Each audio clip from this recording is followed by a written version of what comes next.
अस्सलाम वालेकुम, मैं हूं राना अदनान शबीर खान।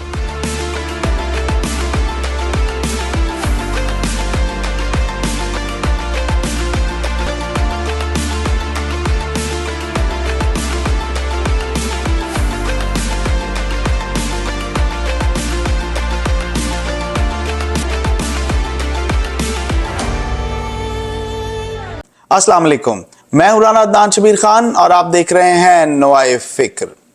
पिछले एक हफ्ते में इमरान खान साहब को 3 केसेस में पाकिस्तान की मुख्तलिफ अदालतों में सजा सुनाई जा चुकी है, जिनमें से 2 केसेस में उनकी शरीके हयात भी शरीके जुर्म और शरीके सजा करार पाई। पाकिस्तान के हर चैनल पर, सोशल मीडिया के हर प्लेटफॉर्म पर, हर ड्राइंग रूम में, हर थड़े पर, हर बैठक में एक ही बात हो रही है और वो है मोरालिटी की, इखलाकी इकदार की, एथिक्स की, चादर और चार दीवारी की, ज़ाती ज़िंदगी में दखल अंदाजी की। हर टीवी शो का एंकर और हर व्लॉगर इस पर बात करने से पहले कहता है कि मैं नॉर्मली लोगों की ज़ाती ज़िंदगी डिस्कस नहीं करता, मगर अब इसलिए कर रहा हूँ कि पाकिस्तान को रियासत मदीना बनाने के दावेदार फॉर्मर प्ले बॉय, जिसका इकरार वो खुद भी करते हैं, हाथ में तस्बीह पकड़कर इस्लामी टच देने वाले कासिम के अब्बा के तीसरे निकाह का मसला बन गया है।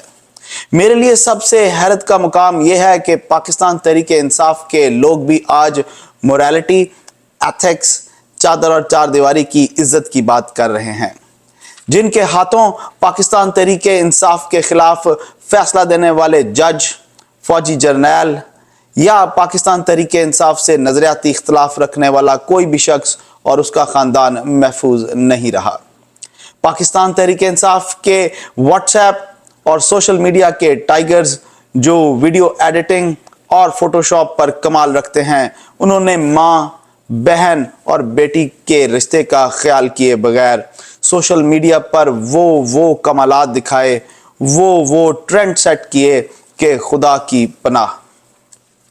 इद्दत वाले केस में जो शिद्दत थी वो अदालत ने देखी, मीडिया ने रिपोर्ट की। किस तरह इमरान खान साहब ने खाबर मानेका साहब को कुरान पर हल्फ लेने का चैलेंज दिया और उस जालिम ने कबूल भी कर लिया। फिर खान साहब का उससे यू टर्न, बुशरा बीबी का डायलॉग के 6 साल बाद तुम्हें सब कुछ याद आ रहा है, और खान साहब के वकील का मानेका को मुक्का मारने के लिए लपकना। चलते हैं अहमद के पास और उनसे इस किस्म की मुक्काबाजी की तारीख पर राय लेते हैं। जी अहमद। जी अस्सलाम वालेकुम राना साहब। राना साहब, जहाँ तक मॉरलिटी का ताल्लुक है कि क्या मॉरलिटी रह गई है, सिचुएशन ये है कि ये मियाँ साहब की फरमाइश थी कि ये सारी चीज़ें होनी चाहिए, क्योंकि उनके साथ भी बकौल ये हुआ था और उस वक्त खान साहब का ये इसरार था कि मियाँ साहब के साथ ये हो। तो जब आप बगैर सोचे समझे बदला लेने पे उतर आए तो फिर ऐसी सिचुएशन होती है, और दोनों साइडों से इस चीज़ को प्रॉपरली सोच समझ के, किसी ने एक दफ़ा हमसे पूछा कि ये जो पाकिस्तान में रिवायत है, ये जो बैठ जाते हैं और वो कानूनन वो लगा लेते हैं एक अदालत गांव में, जिसको कहते हैं, गांव में पश्तून इलाकों में बहुत ज़्यादा है कि रिवायत के कुछ बड़े बैठ जाते हैं और वो अपनी अदालत लगा लेते हैं और फिर उसके बाद वो फैसला सुना देते हैं। उसकी टर्म मेरे जहन में फ़िलहाल नहीं आ रही, लेकिन राना साहब आप इस पर बेहतर बता सकते हैं। अब उसका क्या तरीक़ेकार होना चाहिए, तो मेरे जहन में यह था कि उसमें सिंपली आप ये करें कि कानून दान भी साथ बिठा दें, जो कानून के मुताबिक उन्हें बताएं कि ये है, इसमें इस्लाम इसके बारे में ये कहता है, ये इसलिए की सज़ा है, ये हमारा कानून कहता है, और इस तरीके से आप फैसला कर सकते हैं। देही इलाकों में पंचायत जिसे कहते हैं, पंचायत लगाई जाती है देही इलाकों में, इसी तरीके से पश्तून इलाकों में पंचायत लगा के वो फैसला कर लेते हैं। अब अर्ज करने का मकसद ये है कि ये बिल्कुल कानून जो है ना हमारा, ये जो सिचुएशन है ये पंचायत लेवल पे चला गया हुआ है। जो कुछ इस वक्त معذرت کے ساتھ فیصلے آ رہے ہیں، اور جس طریقے سے آ رہے ہیں یہ پرسنل خواہشات کے جناب میاں صاحب کے میرے ساتھ یہ ظلم ہوا تھا تو اس کی وجہ سے ہوا تھا تو اس کو بھی یہ سزا ملنی چاہیے. اب ان کا نکاح جو ہے اس کے اوپر فیصلہ آ گیا ہے 7 سال قید کی سزا. اور جیسے میں نے پہلے بھی کہا تھا، میری تو اطلاعات یہ ہے کہ ابھی ان کی سزائے موت بھی سنائی جانی ہے، اور یہ بھی ان کی خان صاحب کی جو ایک ہمشیرہ ہیں انہوں نے بھی یہ بات کہی ہے.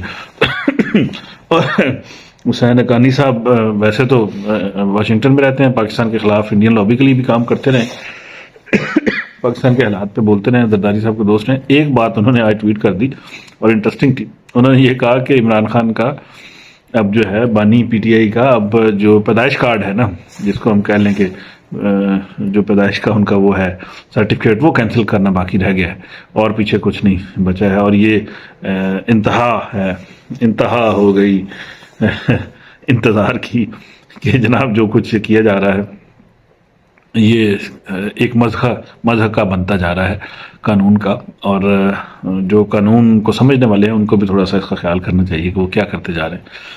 نمبر 1. نمبر 2، سسٹم کو بیلنس کرتے ہوئے کسی نے مجھے یہ کہا تھا کہ جب الیکشن ہو جائیں گے، جو بھی جیتے گا، جو بھی پرائم منسٹر بن جائے گا، اس کے بعد خان صاحب جیل سے باہر آ جائیں گے، جتنی سزائیں ہیں ان کو ری ٹرائی کیا جائے گا، اور ری ٹرائی کے بعد یہ ساری کی ساری اپنی جسٹیفیکیشن پہ واپس آئیں گی، کیونکہ سسٹم جو ہے ان چیزوں کو برداشت نہیں کر سکتا.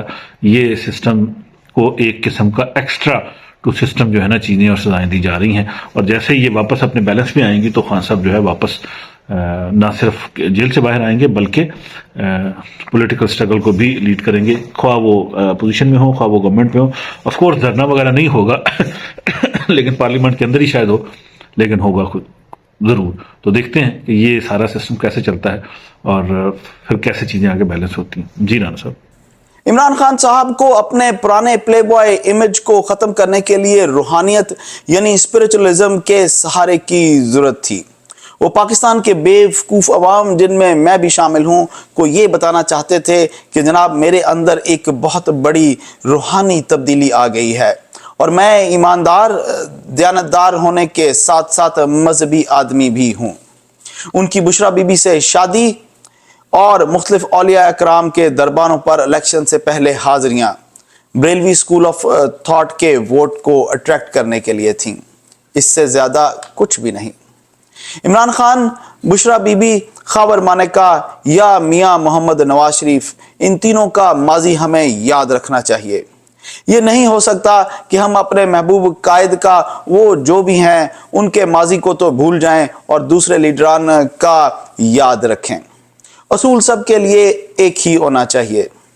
اسلامی جمہوریہ پاکستان کے لوگ جب تک چھانگا مانگا میں، علیم خان اور ترین خان صاحب کے جہازوں میں اور سندھ ہاؤس میں بکنے والی طوائفوں کو اور ان طوائفوں کو طاقت کے حصول کے لیے خریدنے والی سیاسی جماعتوں کے سربراہوں کو ووٹ دیتے رہیں گے اور ان کو اپنا لیڈر اور ملک کا نجات دہندہ سمجھتے رہیں گے، پاکستان میں موریلٹی اور اخلاقی اقدار کا جنازہ نکلتا رہے گا. میں آپ سے اجازت لوں گا. اللہ آپ سب کو آسانیاں نصیب فرمائے اور آسانیاں تقسیم کرنا نصیب فرمائے. السلام علیکم.